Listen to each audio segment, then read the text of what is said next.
I'm Dr. Latina, and I'd like to thank IOP for their work, and Dr. Molteno, of course, and their work on the glaucoma shunt. And this is the newest advancement in their armamentarium of Molteno valves, the Molteno-3. I have no financial interest in this material presented in this lecture. As you know, glaucoma implants really have revolutionized the surgical success of in glaucoma patients. Many of these patients had intractable glaucoma. They had failed filters, and the standard filtration surgery was really not effective. So Tony Molteno, developed the Molteno valve, one of the first Molteno valves shown here for these patients, and these proved to be quite successful in these type of patients. There are two types of valves. There's the non-valve, which is the standard Molteno valves, the Baerveldts valve, which is a non-valved shunt also, and then valve shunts, which have some sort of restrictor valves in them to quote-unquote help hopefully control the postoperative pressure. That's the Ahmed shown here, and then the Kruppen shown here. The Kruppen valve, I don't even know if they really make it anymore. The indications for glaucoma shunts have expanded really since the TVT study, which I'm going to discuss. But initially, as I indicated, glaucoma shunts were indicated in patients with significant conjunctival scarring, those patients who had prior retinal surgery, prior corneal surgery, they had previous trabeculectomies that failed. We tend to use them in complex glaucomas, including neovascular eye syndrome, uveitis, and aphakic patients. You really want to avoid bleb-related complications. The patients who you don't really want to bleb, those patients who are working out in the outside many times, working in industry or working in construction. We're very fearful of those patients having filtering blebs. So, hold on, let me go back here. So we want to avoid those. But really, since the TVT study, which I will discuss, we're now using them in really standard patients, phakic and pseudophakic patients, as a replacement for trabeculectomies.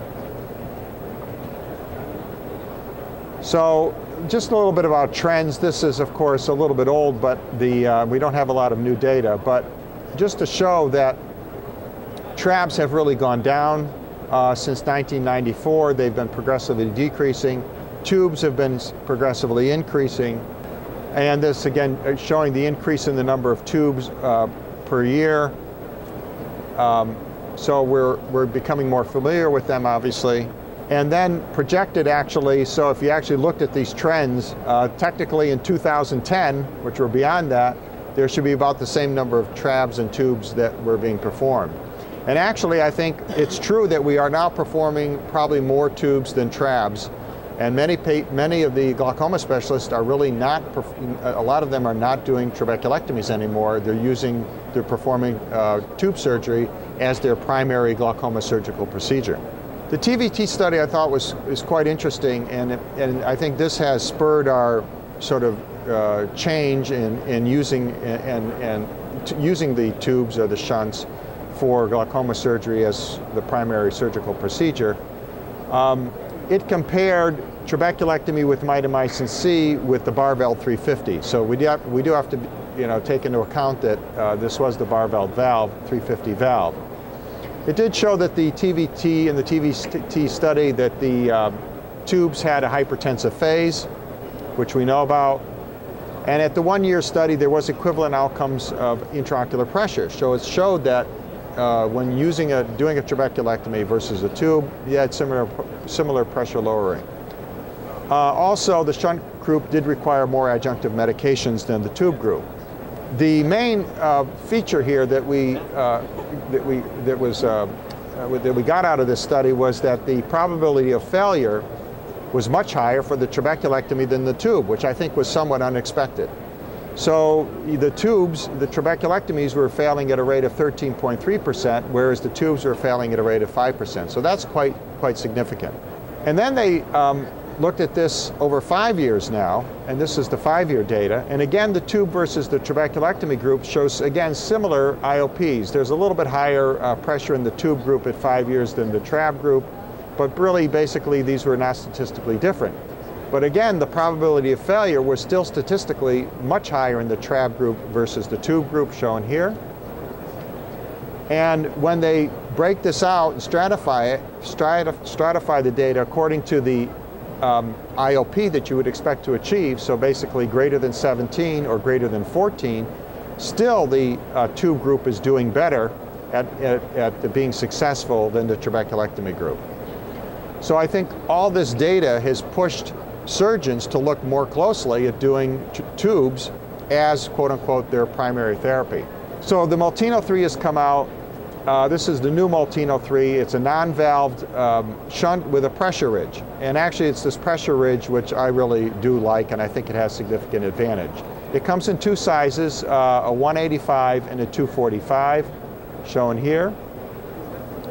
I have really tend only to put in the 245 implant. I don't really see a reason other than for a pediatric patient of doing the smaller implant, or if you really had restricted access. And finally, they came up with this valve, and they moved the whole. They moved the placement holes forward, and the access is extremely much easier. So this change, and then they have a nice low profile, so it's a much lower profile than the original Molteno implant. It's actually a lower profile than, or similar profile than the Ahmed implant, and basically a low profile similar to the Baerveldts implant. So these are again overall much lower profiles. This is the new Molteno-3 versus the old Molteno with the pressure ridge. So again, here also they did move the suturing holes forward, but not as accessible as here. And they've changed the configuration, the design a little bit, so it's a little bit shorter, which I think is also better. So this is the one that we're using now exclusively, the new Molteno-3 245. Just again showing the surface area of the plate and the height and all these different parameters. When you look at the Molteno-3, the 185 and the 245 versus the Baerveldt 250, so now you have similar surface area. It's a polypropylene implant versus the silicone. Again, the sizes of the Molteno-3, a 60 millimeter plate length versus the Ahmed 16 millimeter plate length, either the S2 or the FP7. The width is 15 millimeters versus 13, so a little bit wider, but really not much different. So you're getting basically the surface area of a Baerveldt 250 with overall a size, at least a width of the Ahmed. And we know that a lot of people like to put in Ahmeds because, well, they're easy to put in. This is now as easier, if not easier, to put in than an Ahmed valve.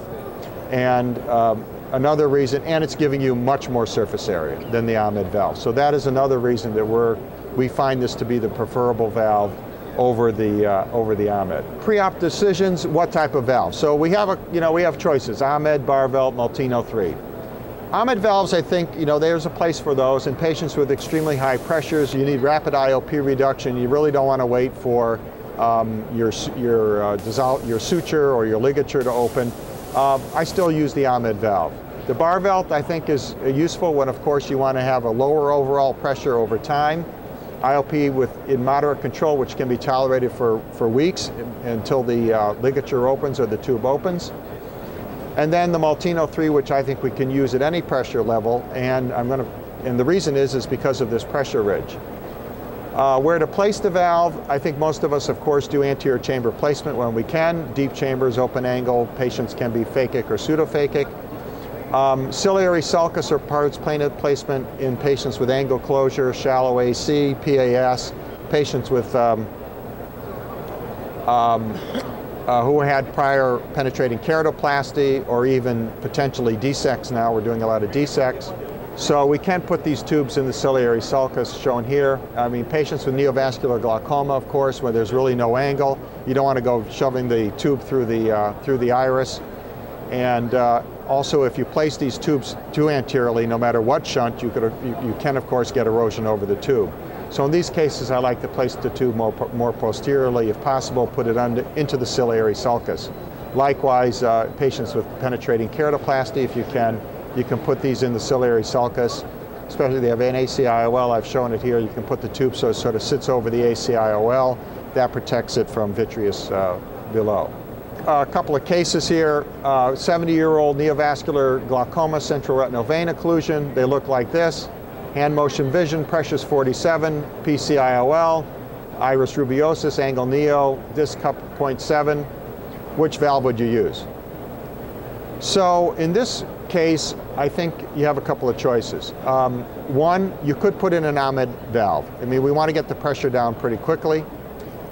The problem is that the Ahmed valve, as we know, doesn't always control the pressure and does not always prevent hypotony, so there is a higher risk of these patients developing postoperative choroidal effusions.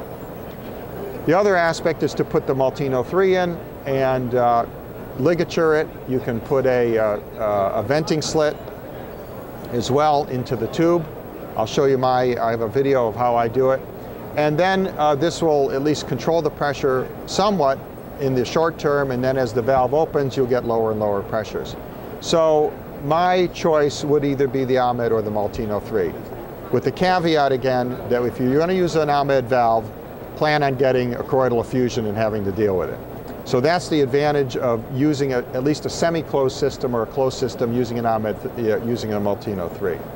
The Baerveldts, as I indicated, I mean, you can use that also. It's just more work to put it in. The second case, 67-year-old pseudoexfoliation glaucoma. Good vision, pressures are 30, PXF material, PCIOL, 0.8 cup, so they have significant cupping, they got moderate visual field loss. What valve are you going to use here? I would not use the Ahmed valve in this case. A lot of people would use the Ahmed valve. They want to get the pressure down. They just say, okay, the pressure's 30, let's get the pressure down. I'm more concerned about the long-term efficacy of this valve and the long-term pressure. This patient's got a 0.8, maybe even 0.85, 0.9 cup, already has moderate field loss. I mean, they can tolerate a pressure of 30 for a little bit of time, so there's no urgency in getting the pressure down. What I want to do is I want to get a good long-term IOP control in these patients.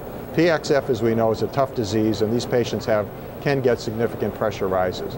So this case, my valve of choice, and we just did this case recently, so that's why I'm bringing it up, is a Molteno-3. And I'll show you some of our data. So the Molteno-3, you can keep the system closed. You can put the venting slit in if you would like. And again, the pressure is open up slowly. Issues with the Baerveldts, of course, the tube must be ligated or stented. I do that also with the Molteno-3. I think one of the big problems when we're stenting these, when we're stenting the Baerveldts, is that when the stent opens, I mean when the ligature opens, it's got to fill a huge space. And we've seen, I've been doing Baerveldts for many years, and before the Molteno-3 came out, it was either an Ahmed or a Baerveldt. And when the Baerveldt opened, I'd have some of these patients come in and they were coming in with choroidal effusions because it would open up, the pressure would go to 0, and they would not pressurize rapidly enough, and they'd develop choroidal effusion. So then I'd have to deal with, even 4 or 5 weeks later, I'm dealing with a choroidal effusion in these patients with the Baerveldt valve. So that, I think, is a big problem, and the pressure ridge and the Molteno-3s have really helped resolve that, virtually helped resolve that problem completely. Diplopia, of course, is a big problem with the Baerveldts, especially the 350. And then, of course, you have to spend additional time exposing the extraocular muscles and placing the valve properly beneath the muscles. The issues with the Ahmeds, I like the Ahmed valves. I'm not going to say that it's a bad valve. It does not require restriction to flow, which is great. It makes it faster. It does provide immediate IOP reduction. The problem is it doesn't prevent hypotony. So even though everybody, even though the idea is that it should kick in at 8 millimeters of mercury, we all know, those who do valves, that it's basically a crapshoot, and you never know what you're going to get for pressures postoperatively. I think the bigger problem is that there is a much higher incidence of encapsulated blebs in these patients and a more prolonged hypertensive phase. And so we do see this in the Ahmed valves, and we also know that the surface area is a little bit smaller. It's 185 square millimeters, and you don't get as good long-term IOP control. So in that patient I just showed you, who have significant cupping, visual field loss, you're not going to get pressures that are really below 18 millimeters of mercury in these patients long term. So why use the Molteno-3? Again, I think it's got the profile's low. Of course, I like that low profile. The risk for erosion is much lower. Easy implantation with these anterior suture holes. No need to isolate the rectus muscles. The area is equivalent to the Baerveldt 250. I think that's very important. And this pressure ridge, as I said, now really allows for safer opening of the valve when the ligature dissolves. There's one other aspect to it, which is the pressure ridge actually reduces TGF-beta into the bleb, resulting in a thinner bleb. This is a slide from Tony Molteno. Here's the pressure ridge here, shown here, which would be sitting right there. This is the primary bleb. The thickness of the primary bleb, which is, in other words, the aqueous is hitting this primary bleb first, and then it will flow over into the secondary bleb, which is the rest of the valve area. And he showed that this is probably a result of the conjunctiva and the tenons being exposed to TGF-beta, inducing inflammatory reaction, which is why actually the Ahmed valves probably have thicker capsules, because they're being exposed to the, quote-unquote aqueous cytotoxins, and they get a thicker primary bleb. But then after that, not being exposed, so actually keeping the valves closed for a period of time, so they're not being exposed to the TGF-beta, they tend to form a thinner bleb. So in the long run, these patients do better long-term with lower intraocular pressures. And as I said, when the valve opens, it fills this first space, and then that's not a big space to fill. So luckily, they don't go in to get these, huge drops in intraocular pressure. Here's my video. It's a little bit long, but so I stent the valve with I use a 5-0 proline now to stent it. So I put that in. I've dissected the quadrant out. Basically, just make sure there's no adhesions, and basically push the valve in place. It's overall pretty straightforward. And I try to get it back a good 7 to 8 millimeters posterior to the limbus. I put 2 sutures. This way, a lot of people do a lot of strange things, but I just basically put the suture straight through. And it's easy to do now because you don't have to be manipulating and moving your hand sideways and everything. You just go straight on. So it's actually a lot faster. I also put a ligature here, or a positioning suture, basically just to prevent, in the case that if the valve were to be pushed forward, it would hit up against this stitch, so it wouldn't keep going. So I do that, and then I place my 6-0. I do a 6-0 vicryl ligature, basically tighten that off. And I was doing a 7-0 vicryl also, so I don't know if this video shows it. I think I do a 7-0 also. So that I had variable dissolution rates, actually, because one suture was thinner than the other. But now, I'm actually not even using the 7-0 anymore. I'm just putting in one ligature, because the pressure ridge has been great, because if that ligature, when it opens, it just fills the pressure ridge, and I really haven't had the concerns for the hypotony. So actually, I'm down to one ligature now for the Molteno-3 valve. You cut it, put it in. I actually use this, I pull the 5-0 proline a little forward. I use that as a stylet, and it goes right into the anterior chamber. And then I pull the 5-0 proline a little back so that you can see the stylet. You see the suture there. Then I've pulled the ligature, the 5-0 proline back towards the limbus, and you're basically done. Put on the scleral patch graft, and you're on your way. Here's my original. This was the article we published way back in, I don't know, I think it was in the 90s or something, where this was the original Molteno valve. We put in the ligature. At that time, I used nylon. I used the proline now, and then the 6-0 and the 7-0 vicryl. Then you could, if you wanted to, if you really were concerned the pressures weren't going down, you could pull it past the first ligature, and then you could pull the stent past the second ligature. And that way you could get controlled lowering of the intraocular pressure. Now, again, I said I just put in the one ligature, and I really haven't had to actually pull the stent anymore. I don't really pull it. I actually leave it in there because it seems to nicely fill that first pressure ridge, and then the pressure goes down nice and slowly.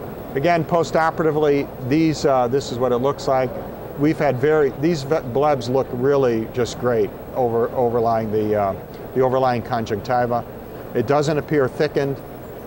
We're not getting these encapsulation rates that we were getting with the Ahmed valve. So my experience, easy placement, minimal postoperative hypertensive phase, no postoperative hypotony. We've been getting gradual reduction, and the eyes are very quiet over these valves.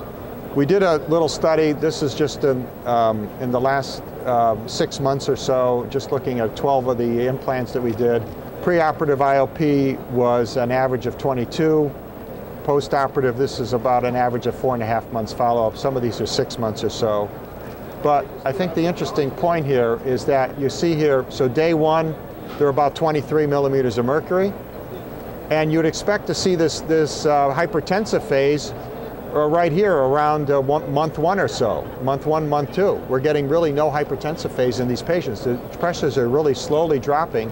We're down to about 14, 15 millimeters of mercury. So we've been getting really great results with these valves and not seeing many of the problems that we've had with the other valves. Complications of the TVT versus the tube study, just to show, again, choroidal effusions do occur in the early postoperative phase. Flatter anterior chambers. So this is with the Baerveldts 350. As you can see, there were a significant number of these patients having flatter, shallow anterior chambers with the valves. I haven't really seen this now with the Molteno-3. Late postoperative complications, of course, the biggest one is probably persistent corneal edema. Again, try to keep your tubes away from the cornea. I think that's the message there. So for me, when we're going to use a valve, we're concerned about the long-term pressure control, and I don't want to deal with choroidal effusions. I really have been using primarily now the Molteno-3. Again, as I said, surface area is an advantage. Similar effects, similar IOP lowering to Baerveldts. Pressure ridge, I think, has been a big advantage in my opinion as well. It's really helping, I think, reduce the complications, and I think making the valve a more efficacious device, I should say, in the body, because we're getting this thinner bleb in the secondary valve, the secondary bleb. Again, the non-valve design does avoid potential problems such as blockage or malfunction. Sometimes the Ahmed valves do malfunction or the valve gets blocked, then that's a big nightmare. And really, we haven't had any problems with diplopia. I think that's going to be relatively rare. We've had a small group of patients, but diplopia hasn't been a big issue. Of course, we know the Baerveldts that is a more substantial issue. I think it's a major advancement over the older valves. It's now my valve of choice, and I use that in many cases as still the primary surgical procedure rather than trabeculectomy.